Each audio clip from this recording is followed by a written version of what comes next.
ఏంటి నువ్వు చూసుకోలేవా? అయ్యో చూసుకోలేదండి, ఈసారి ఖచ్చితంగా చూసుకొని గుర్తాను. మీరు వెళ్ళండి.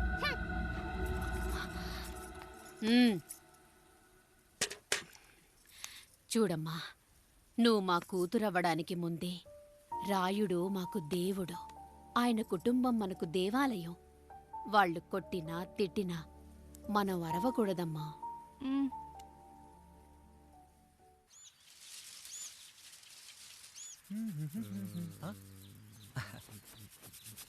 ఏంట్రా మిట్ట మధ్యన కసికసిగా పళ్ళుతో ఎత్తున్నావేటి? మీకేంట్రా పెళ్ళిళ్ళయ్యాయి? పెళ్ళి కానీ కానీ కానీ హే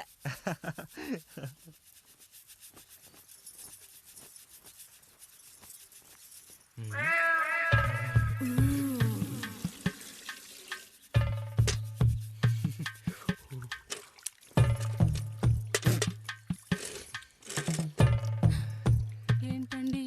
నీళ్ళు కావాలి.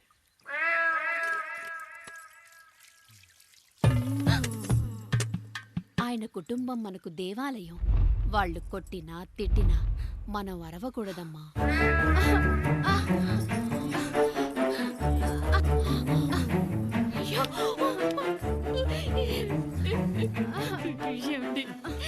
ఏదో ఒకటి చెయ్యండి మీరు. వద్దు పండు, పెద్ద ఆయన దగ్గర మాటొస్తూ. నేను చూడలేదు.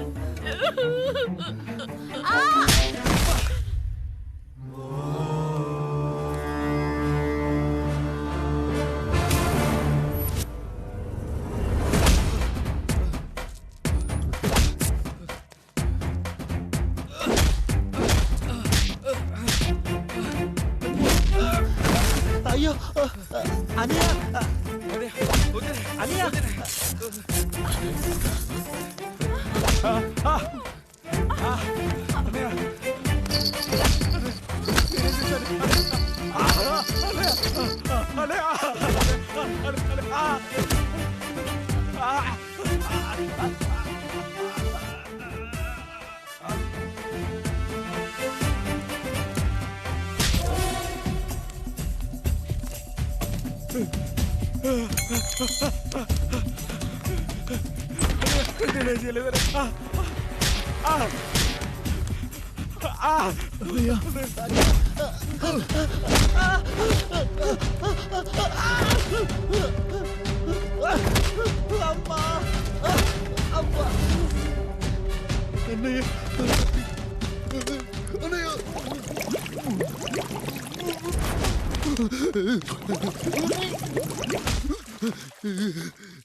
మా ముందు 7 తరాలు హత్యలు, దొంగతనాలు, వ్యభిచారాలు చేశాం, కానీ ఒక అమ్మాయిని మానభంగం చేసినట్టు చరిత్రలో లేదు. ఈ వంశంలో మొట్టమొదటిసారి ఎవ్వరూ చేయని పని నువ్వు చేసి గొప్పోడివైపోతే మేమంతా చూస్తూ ఊరుకుంటామనుకున్నావా? రేపు పొద్దున వీడిని పంచాయతీకి పిలిచి ఈ రాయుడు తీర్పిచ్చేంత వరకు లక్ష్మి వాడిని ఇంట్లో కూడా రానివ్వకు.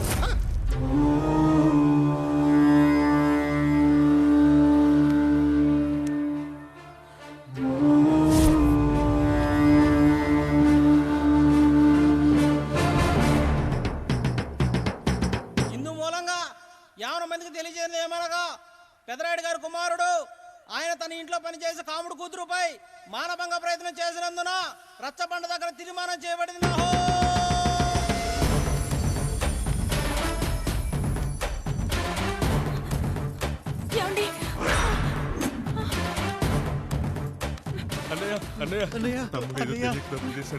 మన కుటుంబ గౌరవం నీ చేతిలో ఉంది, దయచేసి.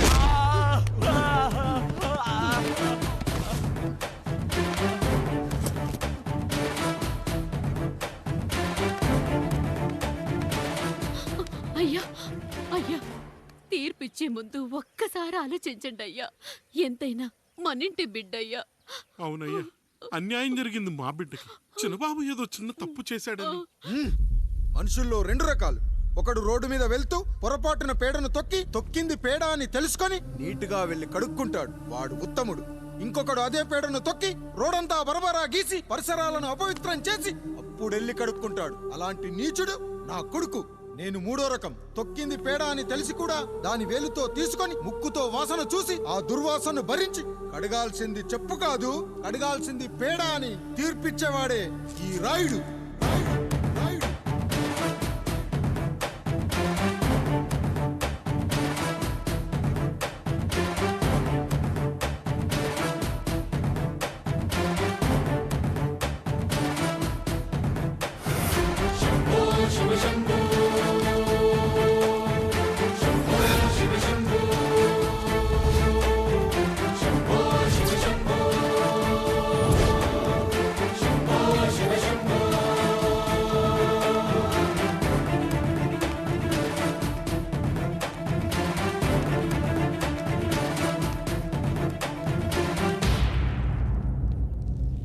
అయ్యా, మీ కుటుంబానికి ఈ పరిస్థితి వస్తుందని అస్సలు ఊహించలేదయ్యా.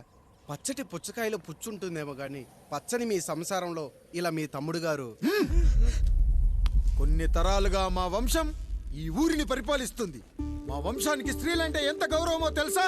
ఆడవాళ్ళు వంటింటి కుందేళ్లు కాకూడదని మా ముత్తాత గారు పెళ్లి కూడా చేసుకోలేదు. మా తండ్రి గారు పాపారాయుడు ఎవడో ఒకడు ఒక స్త్రీని మోసం చేసి కడుపు చేస్తే ఆ కథ విని ఆ పుట్టిన పిల్లాన్ని ఆ మోసగాడికి ఇచ్చేసి ఆమెను పెళ్లి చేసుకుని ఆమెకు కొత్త జీవితాన్ని ఇచ్చాడు. నేను కూడా నా వంతు సహాయంగా కొంతమంది స్త్రీమూర్తులను పెళ్లి చేసుకొని వాళ్లకు జీవితాన్ని ఇవ్వాలనుకున్నా. అలాంటిది నా వంశంలో ఇలాంటి చీడ పురుగు పుట్టాడు. నా తమ్ముళ్ళలాంటి కాముడు మా పనోడు వాడి కూతురుపై అత్యాచారం చేయబోయాడు.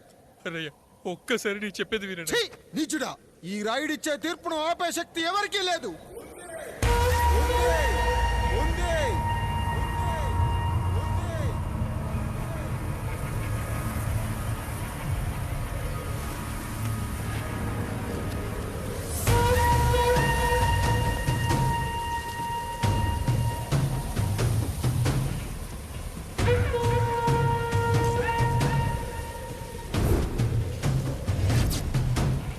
గుర్తుపట్టావా పెదరాయుడు?